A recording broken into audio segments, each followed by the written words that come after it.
பொழுதுபோக்கு தலமான மெரினா கடற்கரை ஜல்லிக்கட்டு தமிழகத்தில் நடைபெற வேண்டும் என்ற கோரிக்கையை வலியுறுத்தி நடைபெறும் மக்கள் போராட்டத்தின் போராட்ட களமாக மாறியுள்ளது. ஆயிரக்கணக்கில் மாணவர்கள் மற்றும் பொதுமக்கள் கூடி நடத்தி வரும் இந்த போராட்டத்திற்கு நடிகர்களும் நேரடியாக வந்து ஆதரவு தெரிவித்தனர்.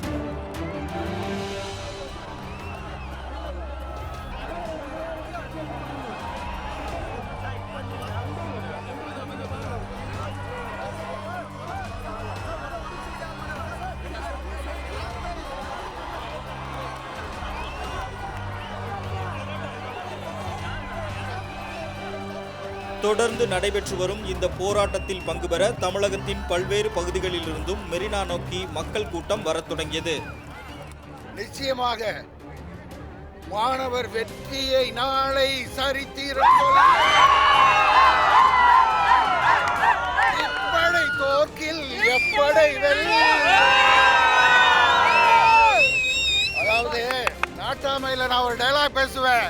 அண்ணனா இருந்தாலும் தங்கச்சியா இருந்தாலும் மாமனா இருந்தாலும் மச்சானா இருந்தாலும்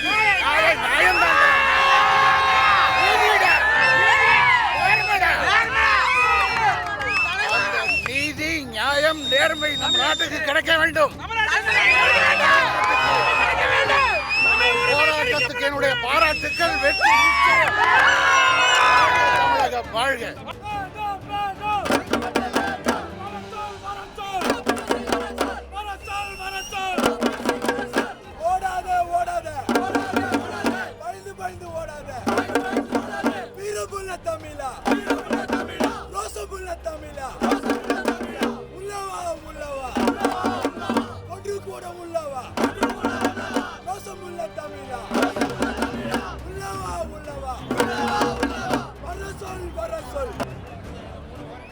இளைய சமூகத்தினரால் இன்றைய தொழில்நுட்ப உதவியுடன் ஒன்றிணைக்கப்பட்ட இப்போராட்டத்தில் பங்கு பெறும் மாணவர்களின் கோரிக்கைகளையும் உணர்வெழுச்சியையும் கேள்வியாக வைத்தது ரெட்பிக்ஸ்.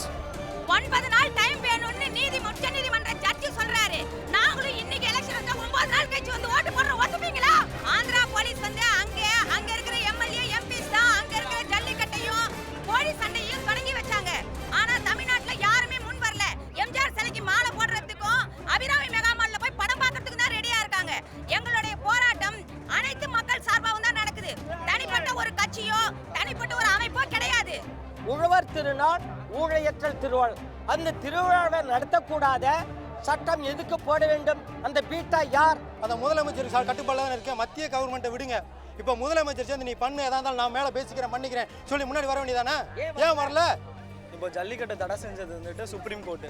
பட் ஆனால் இதே சுப்ரீம் கோர்ட்டு தான் பல டைம் வந்துட்டு சொல்லியிருக்கு காவேரியில் வந்து தண்ணி திறந்து விடணும்னு கர்நாடகாவுக்கு. ஒரு தடவை கூட கேட்கல. அட்லீஸ்ட் அவங்களுக்கு சப்போர்ட் பண்ணுறதுக்கு அவங்களோட ஸ்டேட் கவர்மெண்ட் ஆச்சும் வந்துச்சு. இப்போ நம்ம இதில் வந்துட்டு இவ்வளோ ஒரு கேவலமான நிலைமை யாரும் வந்துட்டு ஸ்டேட் கவர்மெண்ட்லேருந்து ஒரு ஆள் கூட வந்து பார்க்கல இது வரைக்குமே. எங்கள் காசு எங்கள் உரிமையான சம்பாதிச்சு கஷ்டப்பட்டு சம்பாதிச்ச காசு கூட ஏடிஎம் வந்து எங்களால் எடுக்க முடியாத நிலமையில அதை மட்டும் வந்து ஒரே நாளில் வந்து சட்டம் எடுத்து பண்ணுறீங்கல்ல. 3 வருஷமா என்ன பண்ணியிருந்தீங்க? நீங்கள் முன்னாடி கேட்டீங்க இத்தனை அரசியல் கட்சிங்க எல்லாம் வந்து உங்களுக்கு சப்போர்ட் பண்ணுறாங்களே, இப்போ நீங்கள் சப்போர்ட் பண்ணி ஏற்றுப்பீங்களாங்க? இத்தனை 3 வருஷமா இந்த அரசியல் கட்சியெல்லாம் எங்கே போயிருந்தாங்கன்னு நான் கேட்குறேன். நான் ஒரு அரசு ஊழியர். எந்த டிபார்ட்மெண்ட்னு பேர் சொல்ல விரும்பலை. இருந்தாலும் லீவு போட்டுட்டு எங்கள் ஆஃபீஸ்லேருந்து இன்றைக்கி இந்த மாணவர்களுக்காக வந்திருக்கேன். அரசியலுக்காக நாங்கள் கூட்டம் சேரல. நாங்கள் வந்து மாணவர்கள்லாம் ஒன்றிணைந்து கூட்டம் சேர்ந்துருக்கோம். அவங்க வந்து இதை வந்து ஒரு பப்ளிசிட்டியாக எடுத்துக்கலாம் அப்படின்ற மாதிரி பண்ணுறாங்க. அது மிகவும் தப்பு. யங்ஸ்டர்ஸ்னால் ஃபோன் வச்சுட்டு சும்மா வாட்ஸ்அப், ஃபேஸ்புக், ட்விட்டர்னு இருப்போம்னு நினச்சிட்டு இருந்தாங்க. பட் அப்படி இல்லை.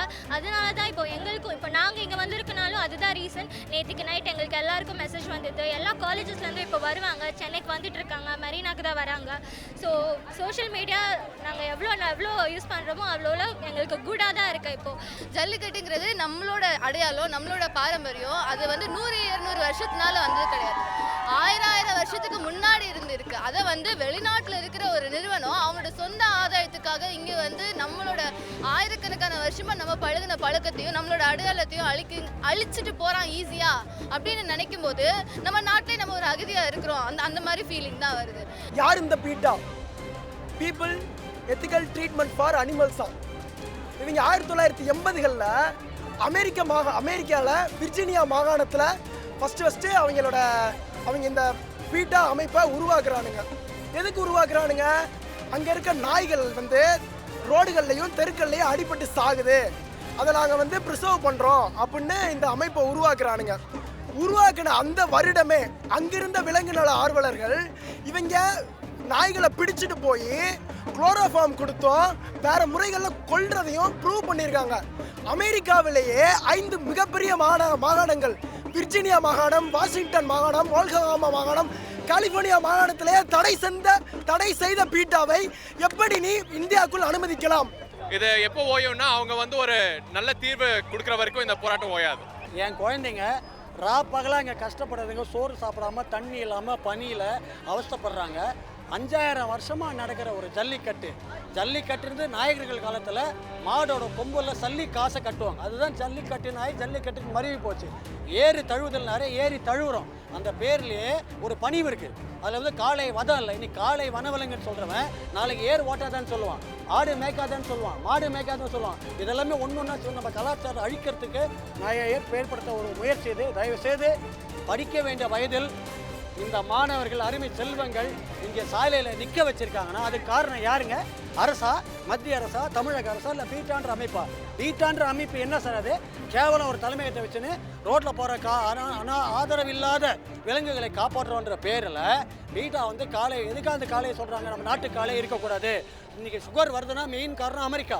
50 வருஷமாக இந்தியாவில் சுகர் வியாதி வந்திருக்கு. காரணம் அமெரிக்கா. சீமை பசு, ஜெர்சி பால், அந்த சாணி கூட உரமாகாது. அதை பல பேர் உள்ள சொல்லிட்டோம். இருந்தாலும் நமது மாணவர்கள் போராட்டம் வெற்றி பெற வேண்டும். இது போராட்டமாக என்றுமே இருக்கும். அரசாங்கம் இதற்கு செவி சாய்க்கவில்லை என்றால் அடுத்த கட்ட போராட்டத்தை மாணவர்களை நோக்கி நாங்களும் நகர்த்துவோம் என்று தெரிவித்துக் கொள்கிறோம். என் வயசில் இருக்கிற நிறைய பேர் வந்துட்டு இருக்காங்க. நாங்களும் பசங்களை சப்போர்ட் சொல்லியிருக்கோம். நிச்சயம் இந்த போராட்டம் வெற்றி பெற வேண்டும் என்று தெரிவித்துக் கொள்கிறோம். 30 மணி நேரமாக தொடர்ந்து நடைபெற்று வரும் இப்போராட்டத்தின் விளைவாக தமிழக முதலமைச்சர் ஓ பன்னீர்செல்வம் பிரதமர் மோடியை சந்திக்க நாளை டெல்லி செல்ல உள்ளார். தமிழக முதல்வரின் டெல்லி பயணமும் பிரதமர் மோடியுடனான சந்திப்பும் தான் இப்போராட்டத்தின் அடுத்த கட்ட நிலையை தீர்மானிக்கும் முக்கிய காரணியாக இருக்கும் என்று நம்பலாம். அருண் மாணிக்கத்துடன் சேக் பரீத், ரெட்பிக்ஸ் நியூஸ்.